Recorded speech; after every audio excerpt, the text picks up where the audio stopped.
Welcome. Thank you for joining us today for the Upper Midwest Telehealth Resource Center webinar. Today in our series, we are bringing to you one of the nation's foremost experts on rural health clinics and Medicare billing, Mr. Mark Lynn, and we are so happy to have him with us today. There are so many webinars going on and so much is changing so quickly, it's difficult to stay on top of it. And Mark has a way of really bringing this information down and explaining it in a very easy to understand way. So Mark, without further ado, I'm going to hand things over to you. Okay. Thank you, Becky. I really do appreciate the opportunity to speak to this group today. Our website is ruralhealthclinic.com. If you need to get more information, if you've not joined our Facebook group, we're up to over 1,600 members there. That is called the RHC Information Exchange. And it's not just me, it's a bunch of different very smart people on there that are helping rural health clinics to get through this COVID-19 time. So please join that group if you haven't already. And the slides and the presentation and the recording will be both at the Upper Midwest Telehealth Resource Center, where they normally put all of their great webinar information there. I've gone through that a few times here the last couple of days and re-listened to a few of those as well. And then we will post this to our COVID-19 section of our ruralhealthclinic.com website. What we're going to be talking about is reimbursement for rural health clinics. I will be talking about Medicare rules today. I will not be talking about commercial insurance, and these rules do not apply to Medicaid or commercial insurance. So keep that in mind, is that it's that we will not be talking about those issues, just Medicare.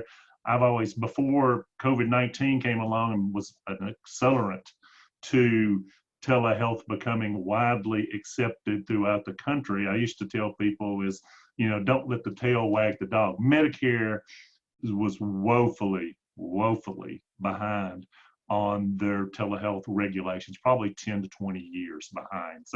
So that is so keep that in mind. We're going to be talking about Medicare. If you want to find out about insurance or Medicaid, you'll want to go to some resources there. Here's a couple of resources on different insurance companies. And what you want to do is put together an Excel spreadsheet from Medicaid, from how Medicare is billed, how your commercial insurance are billed, put the place of services on there, put the modifiers, and put a website where you can find more additional information, because you will have to update this Excel spreadsheet every probably 2 weeks or so just to get the accurate information at least. So these two Excel spreadsheets that I have, they were done last month. They're completely out of date now, but that's a good place if you want to click on the links here. They're going to be hyperlinks. You can use those. That is a good starting point for you, but it will not be the end all. And no, I will not do those for you. Every time I put these up, people call me up and say, Mark, will you do one for the whole country? I'm like, nope, not going to do it. So that's your homework assignment there, is to put together a cheat sheet in Excel or whatever you use. So revised RHC billing guidance. We seem like we have this webinar every week. This is like a continuing episode of a TV serial. It leaves on a cliffhanger every week, it seems like. So, and it's very complicated. It's always changing. It's hard to know what the rules are. And last week we did a panelist question. We had several of the bright RHC minds together, and one of our panelist questions: should drinking now be allowed on the job? And let me tell you, during the PHE, it should be an acceptable thing, because this is enough to drive you to drink. You have basically, I was thinking about it before I got on here. You have the law, you have the regulations that are published. You see these interim final regulations I'm going to show you in a minute. Those come out, seem like on the 30th of every month. There's some new interim final regulations. MedLearn Matters comes out a few weeks after that, explaining what the interim regulations said. And then you can go on to these things called office hours. Every Tuesday and Thursday at 5 p.m. Eastern, you can ask your CMS officials questions. These 4 items here should be pretty much in sync. And a lot of times they're not. You will get the wrong answers, what I consider the wrong answers from office hours. Mid-learn matters isn't what the interim final regulations are. And the interim final regulations don't even support the law. So it gets very confusing. And then once you get to that level, then you have to communicate this to the MACs, the Medicare Administrative Contractors. They have to communicate to the clearinghouses, the software vendors, the clinic, and even the consultants. And we are not completely up to date ever on this because it changes so fast. So you're liable to get conflicting information. You're liable to get conflicting dates. You just have to stay with it and fight through it and do the best you can. What we've done is put together a sortable database of all the different documents there. It's in Excel. It's got about 125 documents at this point. It's been updated since this point. And we try to put all the laws, regulations, all the mid-learn matters, all that sort of stuff in one sortable database, because I get a million questions every day and I tend to refer to this database all the time. It's a way for me to find things. So that's available. There's been a couple of the laws that we mentioned there. The big law, that the last one, this was called phase 3 of the economic stimulus, COVID-19, was March the 17th, 2020.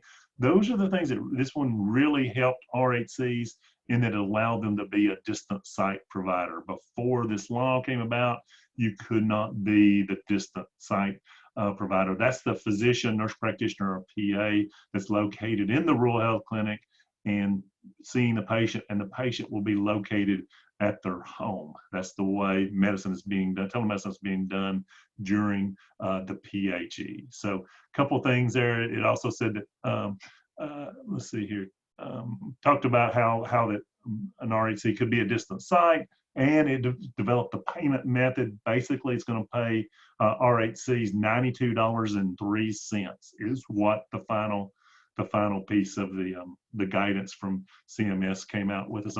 Also, it told us that the cost could not be included on the cost report. We do 175 cost reports every year, and we're going to need to have some type of keep up with your cost, keep up with your visits, keep up with your time spent doing telehealth visits, because it's not going to be used to determine your all-inclusive rate. And the National Association of Rural Clinics and everybody wants me to say, don't say it's not allowable, say it's not used to determine the all-inclusive rate. The effect is the same, is it's almost like it's a non-allowable expense on your cost report, because we can't use it in that all-inclusive rate determination. And remember, these provisions are only during the state of emergencies.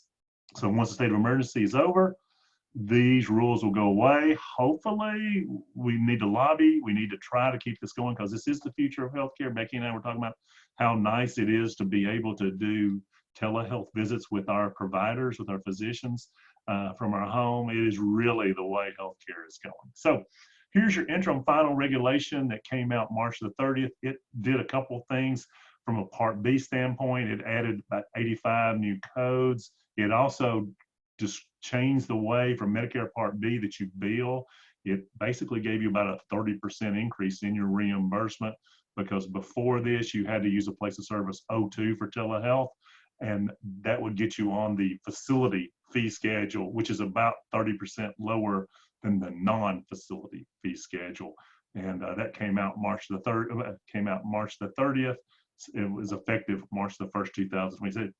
These rules, it's annoying because they backdate all these rules, and we'll go into more detail on that as we go through this.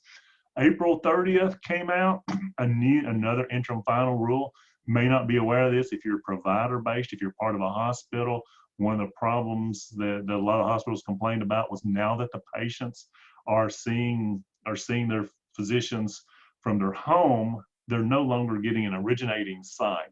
Well, the big piece of this regulation, it fixed that. So now when a patient's home, if you're in a provider-based rural health clinic, or you're or a hospital and you have a provider-based clinic, that site can be what's called an expansion site. That can now be the patient's home. And we'll talk about what things you have to do to make that an expansion site. There's a ton of conflicting information on the office hours session yesterday. And I swear I got 3 different answers from 3 different speakers yesterday. So we'll sort of touch on those rules at the very end. Here's the RHC information. If you guys are a rural health clinic, again, Medicare has been very slow to adopt telemedicine. Older folks really, and you can tell from the picture there that I'm old as the hills myself, and so it is hard to adopt telemedicine for Medicare patients. And again, Medicare has fallen so far behind everybody. I did notice there we got a couple questions there. If you would hold your questions to the end, hopefully we'll cover all of your questions. If we don't, once I get finished speaking, you start entering those into the question portal there, and we'll handle that. I think if you have use the chat feature, if you're having technical issues there, Autumn will be able to take care of those for you as well. Sorry about that. I should have said that at the very beginning. But why has Medicare slowed down RHC, the growth of telehealth? Number one is the patient had to, before the PHE, they had to be located in a specific site. A rural health clinic could be what's called an originating site. Now, the patient home can be an originating site, so that frees up Medicare. Also, that originating site had to be located in a specific rural, underserved area. They had zip codes that were specific to areas that could use telehealth. Now, the whole country is opened up. If you're in New York City, you can do telehealth. If I'm in Chattanooga, I can do it in Chattanooga. So that's great. Before, RHCs could not be distant site providers. So if you're in your rural health clinic, you could not be that doctor, nurse practitioner, or PA that the patient was seeing via FaceTime or however you're seeing that patient. You couldn't be that one that was providing medical services to them. So that has changed. And of course, the telehealth cost, this hasn't changed, is telehealth costs are still not used to compute your all-inclusive rate. There's basically 5 types of telemedicine that Medicare recognizes.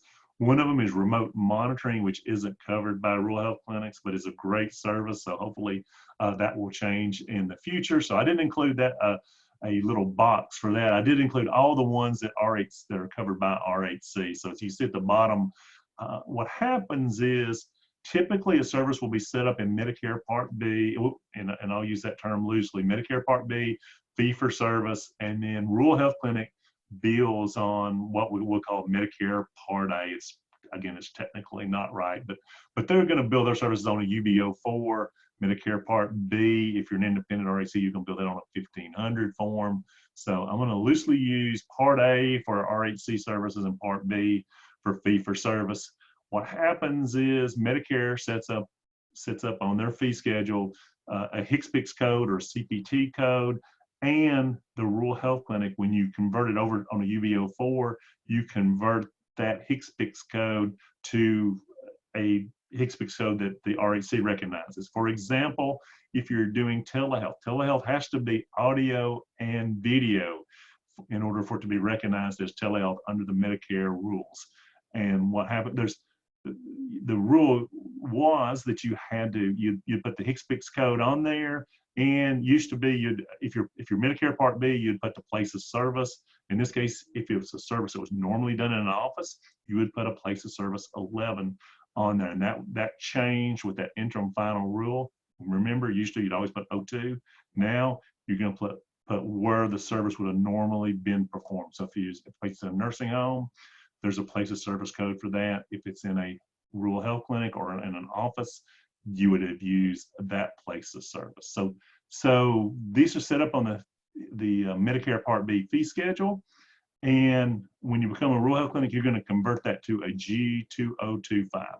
Same thing with virtual check-ins. Those are very short phone calls, 5 to 10 minutes, or store and forward. You can take a picture of something, an image, and you can send that over to your physician. They can look at it and get back to you within 24 minutes.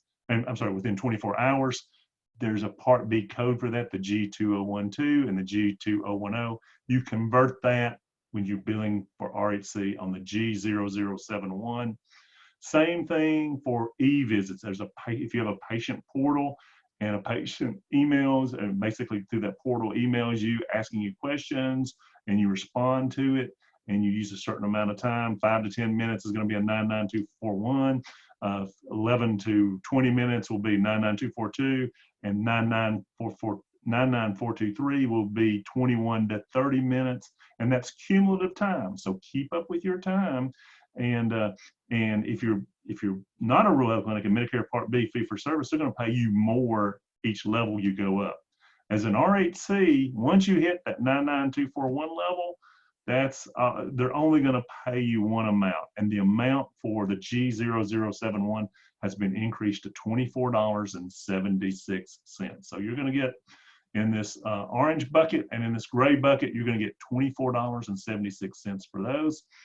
And then we'll go to our telephone bucket. This was changed in an interim final rule. I believe it's the April 30th rule as well. And that basically allows you to have, maybe it was after the April 30th rule, come to think of it, because RHCs got included after that. So now you can have a telephone only visit. Here are the codes that we would be using for physicians: 99441 through 99443. Those are Part B codes. And those have the number of minutes at the same 10, 20, and 30-minute time periods are in those particular codes. If you're billing the Part B, that's what you would use as a rural health clinic. You're going to use a G2025. That is the new code for telehealth services. The yellow box and the blue box, those are both paid at $92.03. That's the amount of money you're going to receive for that. But they go about it in a roundabout way. So let's go through the regulations and see, or the guidance that they give you. This was some changes that got announced April 30th. April 30th was the interim final rule that allowed us to be able to bill for telephone visits. So that was the big there, including audio only. We fought and fought for that. We finally got that in the regulation. Here is this SE 20016. That's the document that you need to read. It was originally published on April the 17th. So don't get the April 17th version of it. Get the one with a little red in it. You're going to have, the first version was 4 pages. The final version, or the current version, is 7 pages. So you want to read this, and they put in red all the things that change. So we'll go through this in a little bit of detail. One of the issues that you have with a lot of the guides, again, is they backdate things. Is you can actually go back, in theory, you can go back to January the 27th, 2020, when the PHE officially started. Even though the CARES Act was passed March 27th, actually 60 days after that, they're telling you you could go back to that time. The problem with that is that RHCs could not be distant site providers, and patients had to be in originating sites up until March the 6th. So it may be sort of a moot point, because most of you guys didn't really change everything till March 6th, when urban areas got opened up and when the patient's home were eligible to be originating sites. That's when the genie was let out of the bottle at that point, because that now the patient can be home. They don't have to come in to the office. That's really not telemedicine. That's not telehealth. That's them coming in for at your office. That really doesn't help you in a pandemic as well, because you're exposing the patient and you're exposing your providers to COVID-19 in that case. So things opened up from all practical purposes. I would say March the 6th is the date that you could probably be safe going back to. Most of you probably didn't have a telehealth system set up at that time, because again, COVID-19 is an accelerant to telehealth, and a lot of you folks really came on board. Probably 60 to 70% of all physician practices were already doing telehealth, but it was being done in the background. Now it is at the forefront of your practice, and something that's going to be very important for you to work on going forward, and sort of perfecting it as we go along, and hopefully we will continue to have it after this time. So April the 17th guidance came out. Let's go out with the old. Originally, CMS told us that what we want to do is, there's a telehealth listing, and I'll give you this listing in a minute. It's about 200 Medicare Part B, HCFA codes that you can do telehealth services in. And some of them are audio and visual. Some of them are audio only. It will tell you which ones you can do over the telephone only. So there's a listing that came out. CMS told us we had to add the CG modifier and the 95 modifier in order for it to get paid. And we were going to get paid at the all-inclusive rate. So if you're an independent RHC and you're capped at $86.31 a visit, then you were going to get basically 80% of that. If you're a provider-based RHC and you're less than 50 beds and your rate is $214 a visit, which is the mean average visit of a provider-based RHC, then you're going to get 80% of that number. Unfortunately, that's not your final number. I guess it depends on who you are. If you're an independent RHC, your claims are going to get reprocessed, and you're going to get a little bit more money in July. July 1 is when CMS is going to make changes to their system to be able to recognize the G2025. And some of the things that CMS tells us doesn't really make a whole lot of sense, because originally on April 17th, they said it's going to have to be till July 1st for us to make the system changes. And so use the HCFA codes listing and the CG modifier and 95 modifier. Somehow magically on April the 30th, they come back and tell us, you know what, that G2025 code that we told you not to use till July 1, it's fine. Our system will work now. So start using the CPT code G2025. Make sure you add the CG modifier, because that's going to be a holdover from the old system. And we're going to pay you $92.03. We had a little slight miscalculation on the first rate, so we're going to give you the 3 cents that we owe you on that. So you're going to get paid $92.03. You're still going to get paid the all-inclusive rate, and they're still going to reprocess the claims. This is great if you're an independent RHC, because if you're capped at $86.31 and you're going to get $92.03, Medicare is going to owe you some money in July. If you're a provider-based RHC, and your average rate is $214, and they're going to pay you maybe $170 something, you're going to end up having to pay back Medicare close to $100 per visit for every telehealth visit in July. So you've got some decisions to make. You can continue billing them, getting paid more than you should, building up your cash reserves, or just hold your claims until July 1st. That's up to you guys. CMS says you guys handle it however you want to, but those are your options. One of the things you have to do is get this. Your vendor or your clearinghouse is asking you, well, give us a descriptor, give us some work RVUs, some non-facility RVUs, that sort of information to get this set up into their rules. I know if you have Athena, they have all these rules you have to use to set up to bill. So here's the description. If you guys need, if you're looking for that, that was updated in the physician fee schedule the other day. So distant site teleservices at RHC/FQHC. So you want to hang on to this particular slide and make sure you have that in there.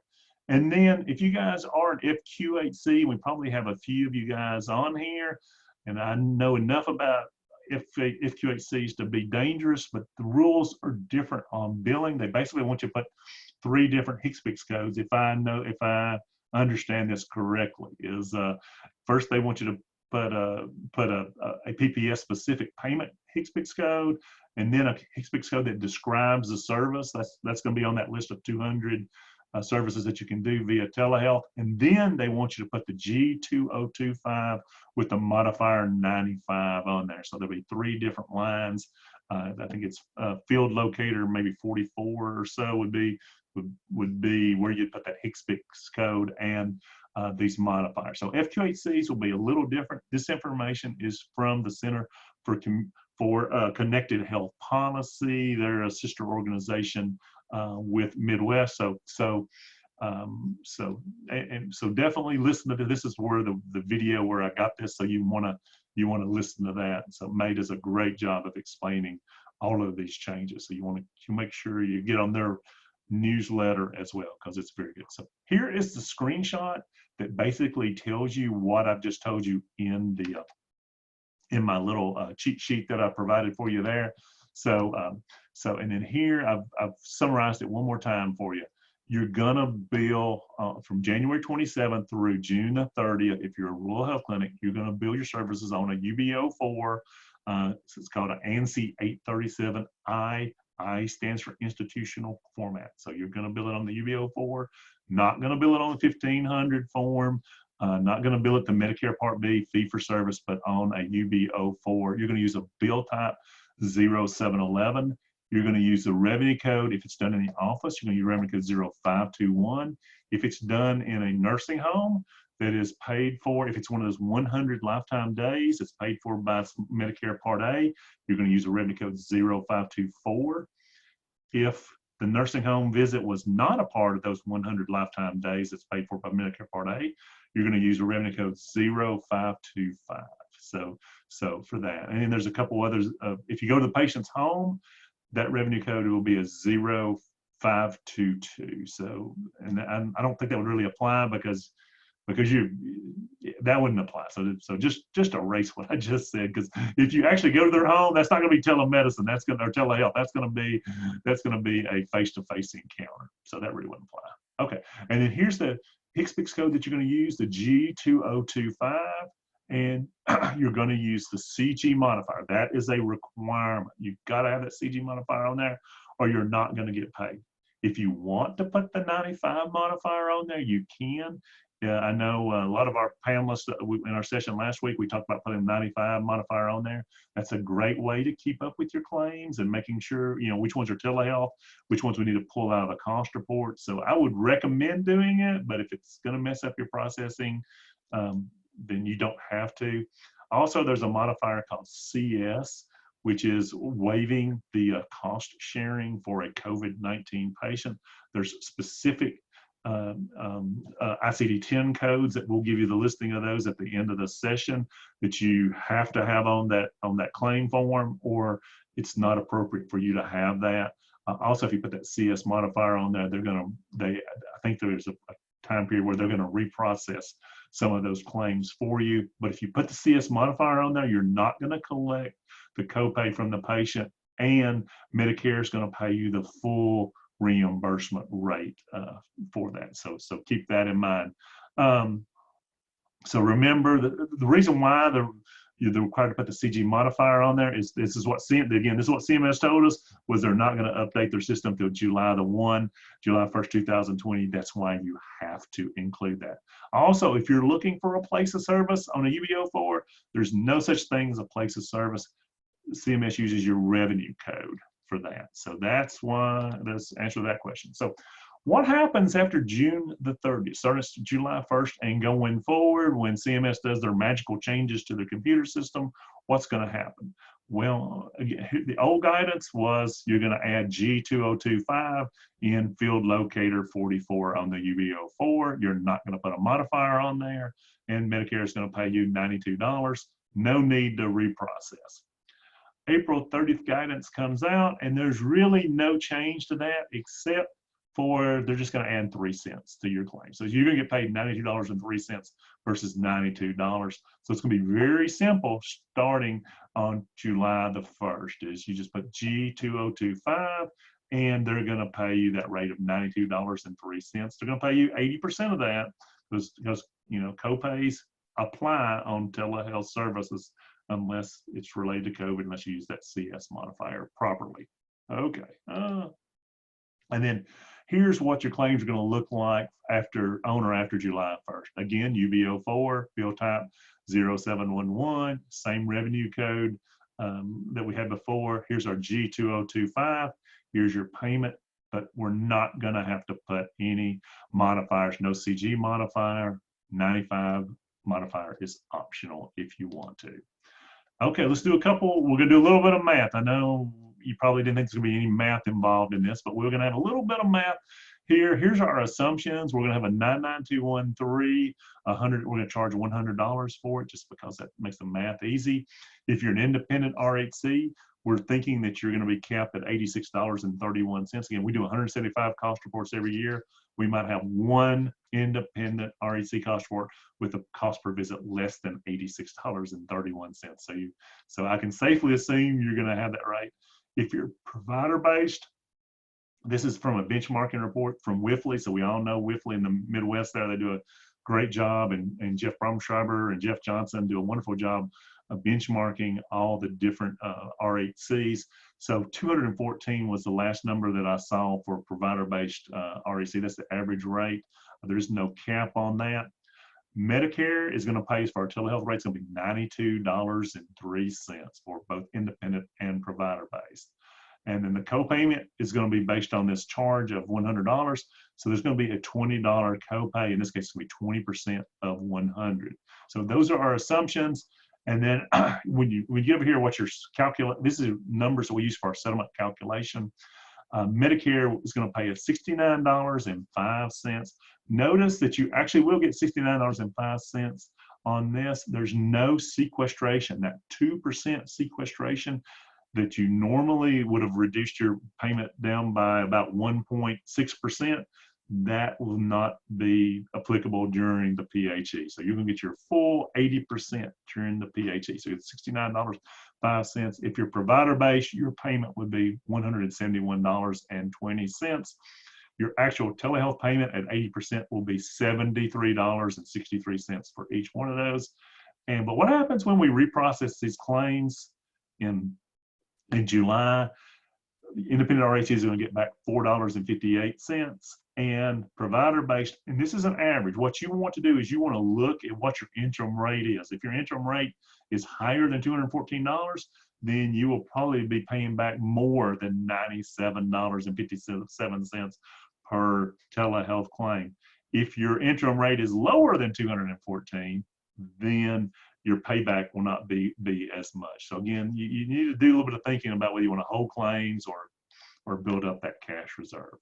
So here's what your UB04 is going to look like. I'm going to field locator 42, and this is the revised SE 20016 for an independent RHC. This is our time period. Again, I'm going to use March the 6th. I don't think there's any legal way you could do a telehealth visit before March the 6th is the way I read it. And I could be wrong. Consultants can be wrong too, but that's what I'm going to use. March 6, 2020 through June the 30th, 2020. This is an independent RHC. So our revenue, if we're going to use field locator 42, will be a 0521. Our descriptor is going to be this established office visit. We're going to put in field locator 44, G2025, and the CG modifier. Those are the required items in there in order for you to get paid.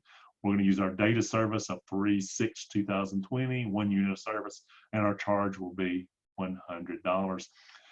Your rate, this doesn't go on the UB04, but your rate is going to be $86.31 is the cap. And let's go over here and see what happens when I'm a CPA by training. So back 40 years ago when I was in college, we had these things called T accounts. And this helps us to understand, and this is a simplified T account. So in this case here, when we charge something, we're going to credit $100. When we collect a copay from the patient, we're going to collect 20% of the 100. We're going to collect $20 from the patient. Medicare is going to send us $69.05. And that's going to be our total collection at this point is basically $89.05. And we're going to have a contractual adjustment. We're going to write off $10.95 in this case. We cannot balance bill. We cannot collect this money. That's a contractual adjustment that we write off. What happens when they reprocess the claims in July?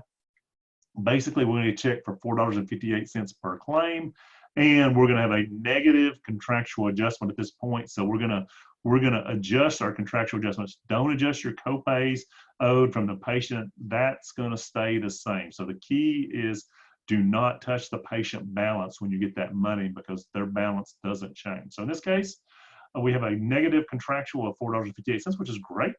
And so we would post that entry. So that's your independent.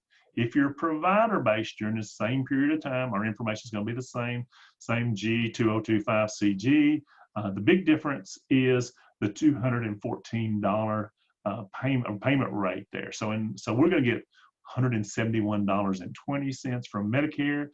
this is going to be a beautiful thing because we're going to have a negative contractual adjustment of $91.20, which means we got more money than we charged. In rural health clinics, there's something called lesser or cost of charges, so you can actually collect more money than what you charge. The fun thing is trying to explain that to your Medicare patients when they get their Medicare summary notice every quarter, and you collected more than you charged, and you still want to collect $20 from them. So they're not that happy about that.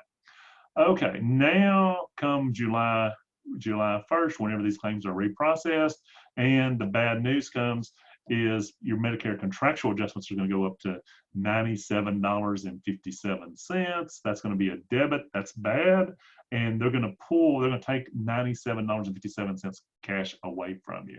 And so you're going to end up exactly in the same place as the independent RHCs do at this point here. You're going to have, you know, the same exact amount of collections that they had as you would. So basically about $73 or so, 20 from the patient, and there's going to be about a $6 or so contractual adjustment for every one of these telehealth claims if you charged $100. Again, if you're provider-based, how we tell people on setting charges is take 200% of the Medicare fee schedule. So if a 99213 in your area is like $70 or so, then you basically just double that, and the average charge will be like $140. And you can sort of use that sort of formula. You can be 150%, 125%, 200%. Most provider-based RHCs will use around 200%. Independent RHCs may use, you know, 150% or 125%. So I'm not telling you how to do it. That's a system that people do. Okay, telehealth visit for established patients occurring from July 1, 2020 through the end of PHE. So here's everything gets simple now.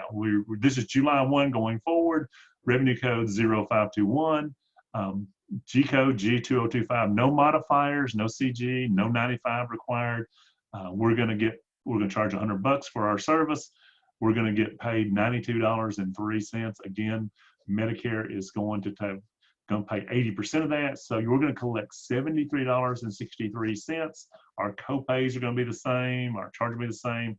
That's just going to be how you're going to post that. So that becomes very simple, and that's going to look the same whether you're provider-based or independent. Well, this sounds good. It sounds like we've got a real nice tune-up on our car, and with these new rules, we can do telephone audio only visits. We got this new G2025 code that's really going to get us paid all this money. Why aren't you getting paid? This is probably one of the most frustrating things to everybody at this point, because when we got these new rules on April the 17th, we thought, oh, we're going to get paid. And then revised rules came in April the 30th, like, oh, we're going to get paid. And the problem is most of you guys still haven't gotten paid for your telehealth claims. And I don't think that a lot of the MACs aren't really ready to pay these claims yet. So here's what happens. It's sort of like our 4-cylinder car. All 4 of these cylinders have to be sort of working together in order for you to get paid. So CMS, they issue the rules through MedLearn Matters. They send out these transmittals. They actually send them ahead of time to these MACs so they can start working on their systems. A MAC is a big old huge insurance company that is contracted with the federal government to process Medicare and for processing Medicare claims. So in this case, your Medicare administrative contractor in Indiana, I think it's WPS. There's other ones called Novitas, there's Palmetto, there's Noridian. So they always have these sort of weird names, but except for WPS. So MAC should have this information to start billing, but they have to build it into their system. And then you guys need a clearinghouse in order to talk to the MAC. And so that clearinghouse has to get this information built into their system so they can scrub the claims, so they can talk to each other. And then of course you guys have to know what these rules are and put those on your UBO4s to get started to get to the clearinghouse. All 4 of these have to be in sync or you're not going to get paid. And so the problem is, if you've been holding these claims for months now, I know we had one clinic in West Virginia that had thousands and thousands of telehealth claims or telephone claims they were holding, hoping it would come due, hoping they'd be able to bill those. And sure enough, they can. The problem is, if they release those thousands of claims, probably every single one of them are going to get rejected until you test the system, until the MACs have their systems going. So My recommendation right now is hold your claims until we know for sure that the MACs are going to process these claims. Because last week or week before last, when we had a webinar like this, Shannon Chambers from the South Carolina Office of Rural Health, she's on the board of the National Association of Rural Health Clinics, is looking into this. In fact, she reached out to her yesterday, and she said, as of right now, Palmetto and some of the other MACs said we're still working on this to give them more time. I think if you have Novitas, the contract out of Texas, they say they're ready to process Medicare claims for RHCs now, and next week they're going to be ready for FQHCs. So everybody, I would just sort of cool your jets a little bit, hold your claims a little bit longer, and then test your claims as you go. Because, and that's hard for me to say, and it's hard for you guys to hang on to this a little bit longer. But I think it's a good idea until we get everything cleared up. So do we know what will happen to claims already submitted under the old guidance? That's one of the Shannon questions that we had, and Shannon's working on that. So we will get this out to everybody. If you remember our Facebook group, you'll get more information than you ever wanted about RHCs on there. And then the other question is, should you append your files, your claims already, or should you refile claims? Well, claims that were processed with that you sent in with your April 17th guidance, do you guys need to do anything with those, or will the MAC automatically change those for you? And I don't have an answer for that. We've reached out to them. We do not have any guidance from them yet. That's why I'm telling just hold these claims until we get some specific guidance, till we get everybody sort of in sync. Telephone visits. This was a big win for everybody. Was before this came out. What was it? It's effective March the 1st, when the interim final rule was actually issued on March the 30th. Was before we could only bill it as a G0071, where we get paid $24.76 for these prolonged telephone visits. Now those can now be the G2025, and you're going to get paid $92.03 for those versus the $24.76. So what are we going to do about those old G0071 claims that were really prolonged telephone visits? And we don't know what to do about those either. We don't know if you should cancel them, refile them, append those. We've been going through, with the panelists, our Charles James, myself, Nathan Baugh, we've all been sort of working on this, and we still don't have a really good answer for you guys on that. Those are the 3 HCFA codes that you can now use and you be a part of. That's the G2025 codes right there. So 5 minutes, 11 to 20 minutes, and 21 to 30 minutes. So keep up with your time. You're time stamping your documents there. Whenever you're documenting your telephone visits or your telehealth visits, it's very important that you have a different type of charting for that. You want to record where the provider is, where the patient is, and time stamp it. Make sure you put in there about a verbal consent. You're gonna need to watch your HIPAA compliance as well. Even though HIPAA enforcement is not being done during this period of the PHE, it's important that you still continue doing that, because the PHE is going to go away, and you do need to make sure that that you're on a HIPAA compliant system. Here's the timeline for a telephone visit. Every time you get on this phone with a patient will not be automatically something that's billable. There's a look back period of 7 days. If you're discussing something that occurred from an office visit that occurred within 7 days, you're not going to be able to bill for that. Or if you have an office visit that occurs within 24 hours of that telephone visit, where I call up Dr. Becky and tell Dr. Becky about all that's wrong with me, and she says, well, Mark, come in first thing in the morning, we have an appointment available to you. And if I go into the next available appointment or within 24 hours at the clinic, you cannot charge for that telephone visit. Same thing with the virtual visits, the G0071, they have the same look back period. Also, there's a 7-day period of time where you can keep up with your portal visits or any type of electronic communication. And once you reach a certain level, you can bill for that as well. So time is extremely important. Here is a listing of, we're up to now 238 telehealth codes that are available to you. This was the latest update. Do check this pretty often because they are adding new services pretty much every week that are on this telehealth visit list here. So if you click here, you will get to this Excel spreadsheet, and this Excel spreadsheet will look something like this.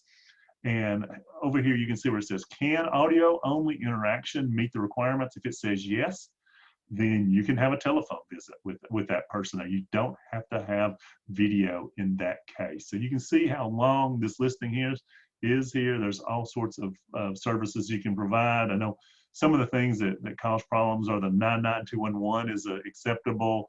And so if you have a nurse only, can actually do these telephone visits for Medicare, even in a rural health clinic, is what CMS is telling us it's okay. And that feels very foreign to us people that have been around RHCs forever, is because we've always had that rule of face-to-face encounter between a physician, nurse practitioner, MPA. During this period of PHE, that rule doesn't apply, is what CMS is telling us. Also, you can do things like annual wellness exams over here, the G0438 and G0439. You can do those telephone only. So that is something that a lot of people are very interested in doing. There's a lot of logistics issues with that probably Becky can help you from their standpoint, from a technical standpoint, on how you would do those. But according to this, you can do those as telephone only. So there's some of the interesting items in there. But take a look at that. I would call it a menu. Look at your menu of services you can do via telehealth. There's about 10,000 HCFA codes out there, and so you have 238 of them you can actually choose to do your telehealth services for.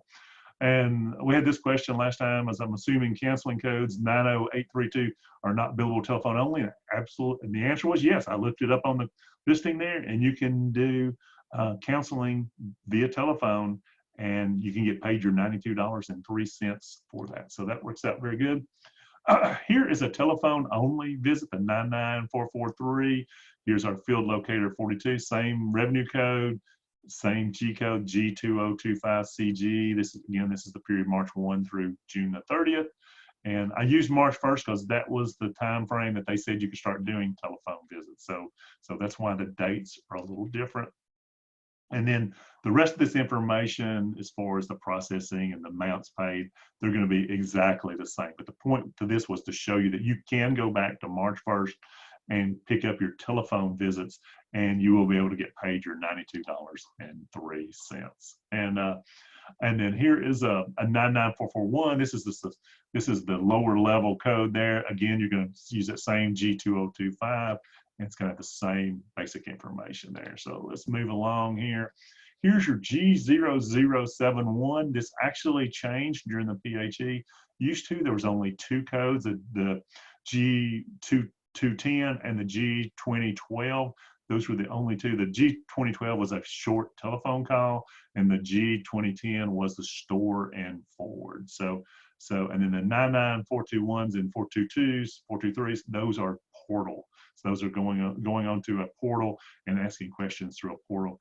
Those three codes were added in, and that gives us the temporary increase in reimbursement to $24.76 for those. A virtual visit is not limited to during the PHE. It's actually been around since January of 2019 for RHCs, and there's some information on that. Oh yeah, and it can be a new visit. One thing I haven't mentioned this so far, but during the PHE, before the PHE, you had to have an established relationship with that patient before you could do telemedicine. Now that's being waived during the PHE. That will probably come back once the PHE is over. And here's just a nice little chart, a process chart for if you can bill for a virtual check-in or not. Since I'm running sort of, how are we doing on time here? Oh yeah, I'm doing terrible on time. So I won't go through all of that, but look at that. That will be something that will be helpful for you to decide if you can bill for a virtual visit or not. The same timeline that we talked about for the telephone visit applies to virtual visits as well. So look back at 7 days, look forward for 24 hours for the next available appointment. If you have either one of those, you can't bill for that. And then here's just a nice summary of what can be billed, the store and forward for the G2010, telephone 2012, and then there's your portals there. So just sort of, I'm very visually oriented, so I can see things better visually than I can reading things. And then here is the old codes. This was before March the 1st. If you use a G0071, you're going to get paid $13.53. And you can only use these two codes. If those will convert into a G0071 before March the 1st. After March the 1st, you're going to be able to add the portal visits there, and your rate will go up to $24.76, whether you do the G2010, G2012, or these 3 additional codes. So you'll get that money. That's effective March the 1st. Here's how you bill for the G0071. UB04, bill type 0711. Revenue code is going to be 0521. I should have fixed this slide. At one point, they were telling us it might be a 0529. That's not correct. The MACs have had to fix this, and some of your claims may have been getting denied because of an improper revenue code, but they're trying to fix that now. And then HCFA code is going to be the G0071. There's no requirement for a CG modifier or anything like that for those. And then your payment is $24.76. And then here is your, here's what it's going to look like on your UB04. Here's your field locator 0521. Virtual visit is going to be the descriptor, and Medicare is going to pay you $24.76. You're not required to put a CR modifier or a DR modifier because this is in an emergency or disaster related period. CMS has said there's no requirement to do that. And then here's, if it happened prior to March 1st, the only difference is you're going to get paid less money for that data service. And we're almost at the end. What do you need? Another modifier. That's the CS modifier came into play. This was March the 18th. For services performed on March 18th and thereafter, if you use the CS modifier, you will be able to waive copays and deductibles related to COVID-19. And here's what it would, here's the impact that this would have on you. If you add the CS modifier, Medicare is going to pay you the full $86.31. Remember, we were getting $69.05 before. Now we're going to get the full rate, the $86.31. And then they're talking about the claims will be reprocessed in July to make sure you get the proper amount of money if you didn't. Here's some who, when, what's, where's about the CS modifier. The key is this right here is you have to have, there's about 5 or 6 ICD-10 codes in this document. There's been a question in office hours. Every time you listen to the office hour session, somebody's going to say, is CS used broadly or narrowly? And the regulations and the law sounds like it's very broad, but the people from CMS say it's very narrow. They use, instead of using or in all those different statements, they use and. They say CS can be used when this and this and this and this have to apply, and that limits it down to basically about 5 ICD-10 codes. So if you're planning on using the CS modifier, look into this document here. It's about a 3-pager, and it will describe what ICD-10 codes you can use for COVID-19, and that would qualify for the CS modifier. If you don't have this ICD-10 code on there, then you can't use the CS modifier. A lot of people will say, well, it says in the law that if it's used to rule out the necessity for one, I could use a CS modifier. That's what the law says. What CMS says, who pays the bill, they don't agree with that, apparently. They say, no, you have to have this in order to make it to use a CS modifier. So I guess we'll follow the golden rule, and he has a gold, makes the rules. And so very quickly for you Medicare Part B folks, the key is on March the 30th, they changed the place of service. Before it used to be 02, now it's where the service would have normally been performed. It's going to be super important that you get this rule in place, because pre-COVID, here's how you were paid at place of service 02.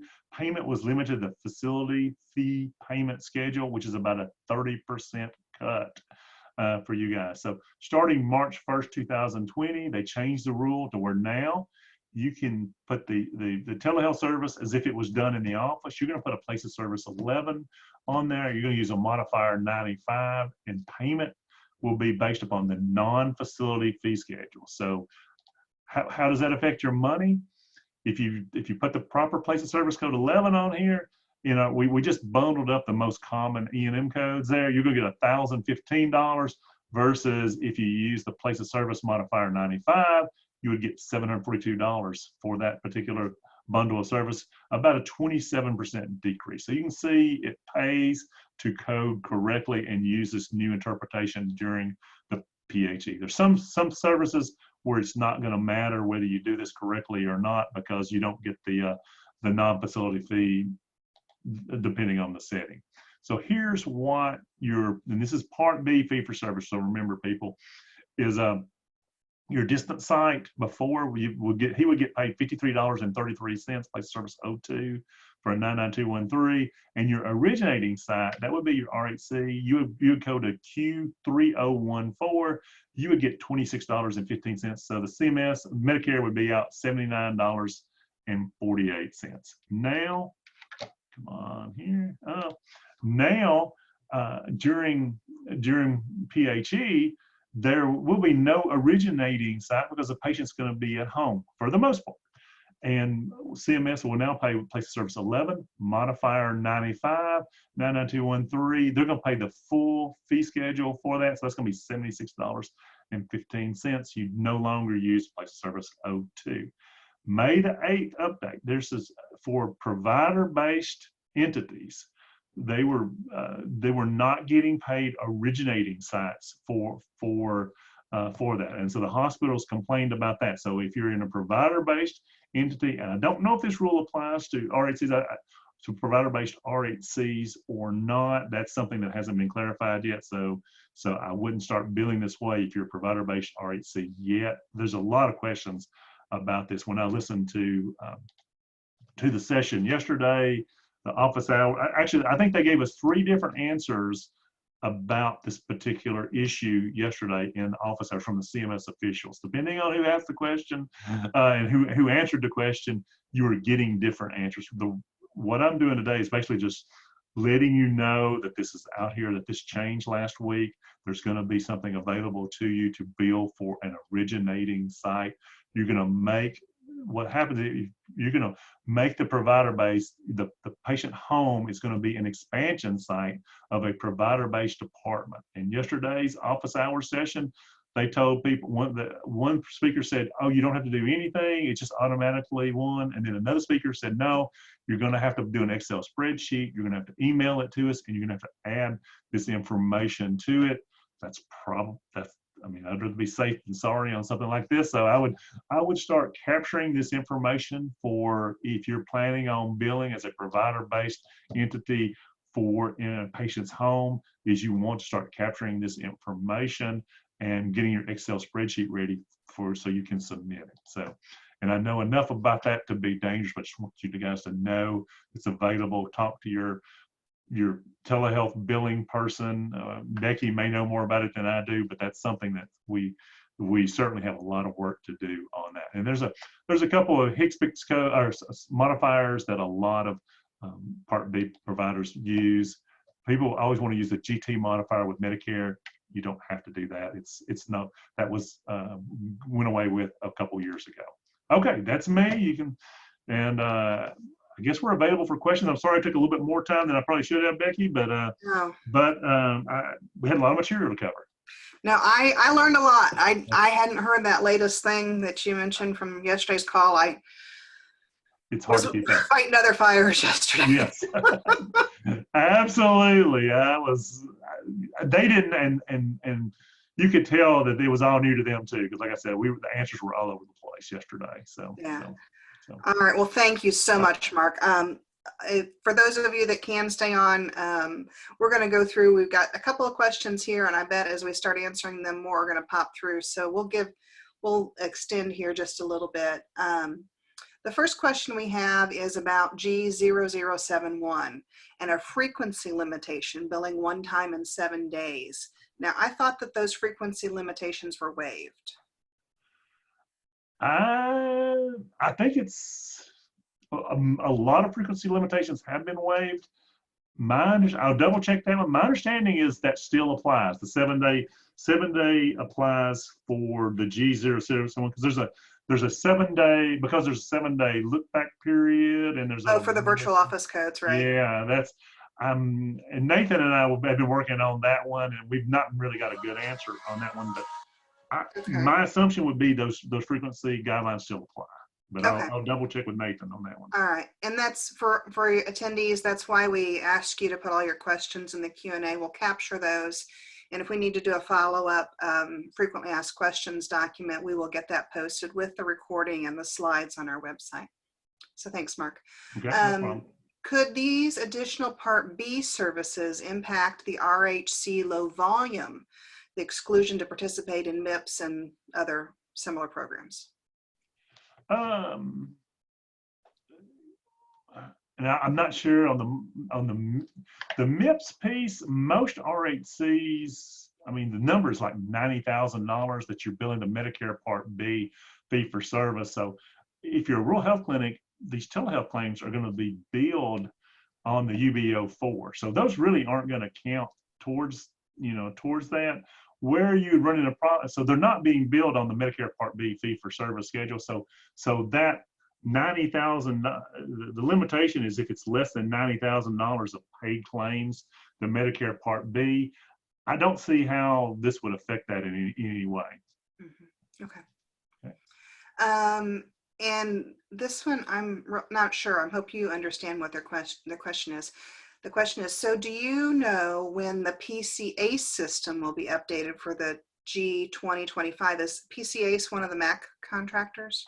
PCACE is it's a free software that CMS has developed, where it's basically sort of a direct data entry type of system. It goes actually into the common working file, and you can look up, if Mark Lynn has had his annual wellness exam, you can look up all different information, and you can correct claims and do certain billing issues with it. You don't want to use it sort of do all the claims in it because it's slow and clunky. It's an old Unix based system. So if you see it, it'd be like, oh, it was the first Apple Mac computer like 100 years ago is what it looks like. And so, but the answer to the question is, we don't know that answer when they're going to update the PCACE system to include this, but that's going to be on that'll be on my Nathan's list there. So we will definitely add that to our list. Okay, great. And this one is regarding that MLN Matters SE 216 or 20016. Can you explain what the Medicare Advantage wraparound information refers to? These are that one. I think that's an FQHC. It didn't affect RHCs because I don't know anything about it. It's something on the FQHC side. Is if you're a federal qualified health center and you get paid from a Medicare Advantage plan and they don't pay you your full rate, there's a wrap process that you can go through, and they will actually pay you if your PPS rate for an FQHC is $160 a visit, and the Medicare Advantage plan only pays you like $90. There's a wrap process to make you whole. So that's what it's referring to. Okay. Yeah, and I might have, you mentioned the Center for Connected Health Policy. They've done some stuff about Medicare Advantage plans and the changes there in that, and I may be able to find something there too. Yeah. All right, please explain again the difference between the G0071 and telehealth audio only G2025. Again, a G0071 is there's 5 codes that convert into a G0071. It's the store and for the G02010. There's the virtual phone call that's about a 5 or 10 minute phone call.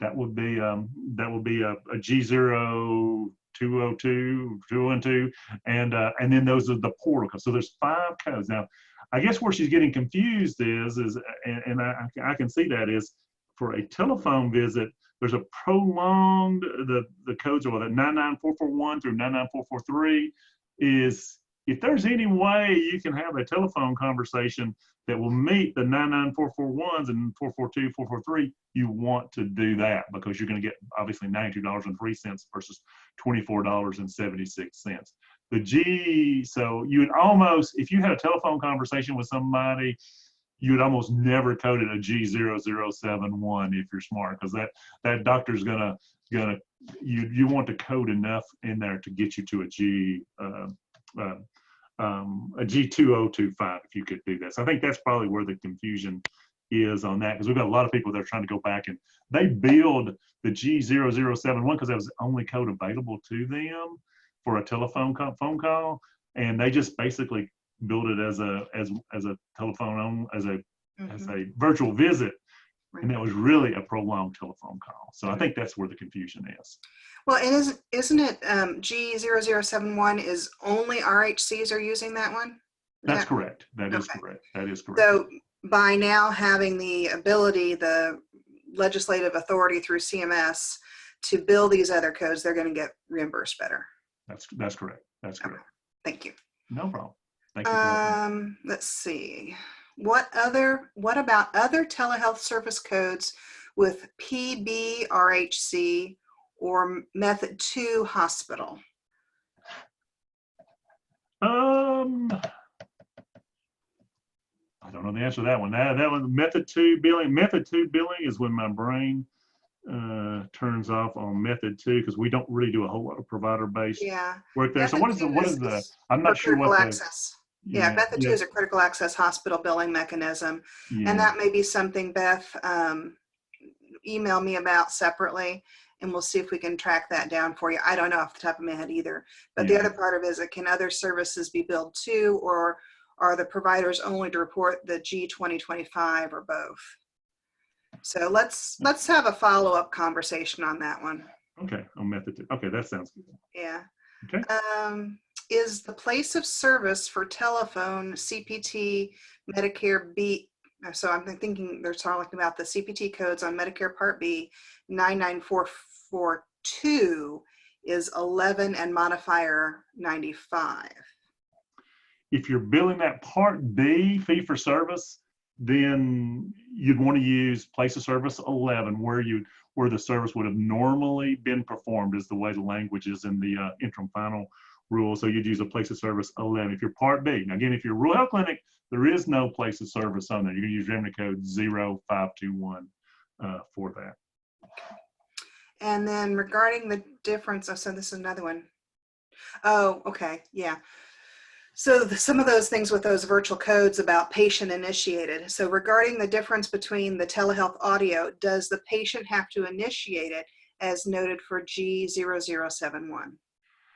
I did not see that in the language on those HCFA codes, but I'll double check that one as well. But my answer off the top of my head answer is no, they do not, that they don't have to be patient initiated for those prolonged telephone calls.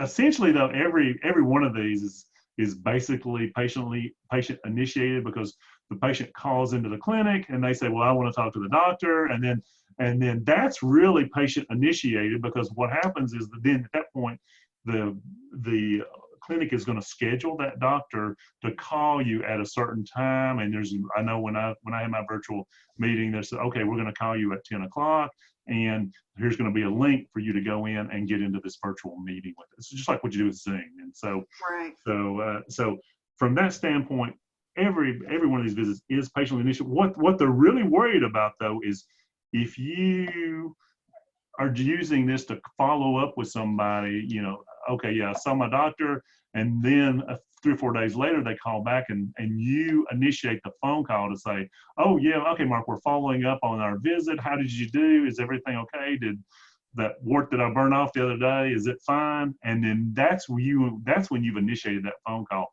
That's not going to be a billable event because of the 7-day rule. So that's what I'm thinking. And I thought I saw something about the patient initiated stuff being tied to portals. So like my normal healthcare physician, primary care and stuff they all have Cerner. So we use it's Epic. So we have MyChart as my patient portal. So if I go into my patient portal and I type a message to my doctor, and then we end up in a telehealth visit, I thought that's what they meant. That is a piece of it as well. That's right. Okay. Absolutely. Absolutely. All right. And then, are there frequency limitations for the G2025? I have not seen any. I have not. Yeah, I haven't either. Yeah. Yeah. Because the other question about frequency limitations, I know in a critical access hospital, it was one telehealth visit every 3 days. Mm-hmm. In a skilled nursing facility, it was one telehealth visit every 30 days. And I know for sure those two time limitations have been waived. Yeah, that's right. That's right. I remember reading that as well. So that is all the questions we have right now. Oops. Oh, a couple more. Yes, we recorded this session. It will be posted on the UMTRC website. With your registration, we got your email address. We will email everyone today's slides and the link to where this is posted when it gets posted. It will not be posted today. Please don't ask us later today for the slides or the posting. We will get them to you probably by Tuesday or Wednesday next week.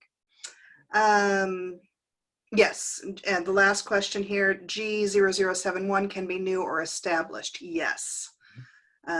With everything that's going on with the PHE, they've waived everything around telehealth and having to be an established patient. That's great. All right. All right. So now we're getting thank yous. Thank you, Becky. I really do appreciate it.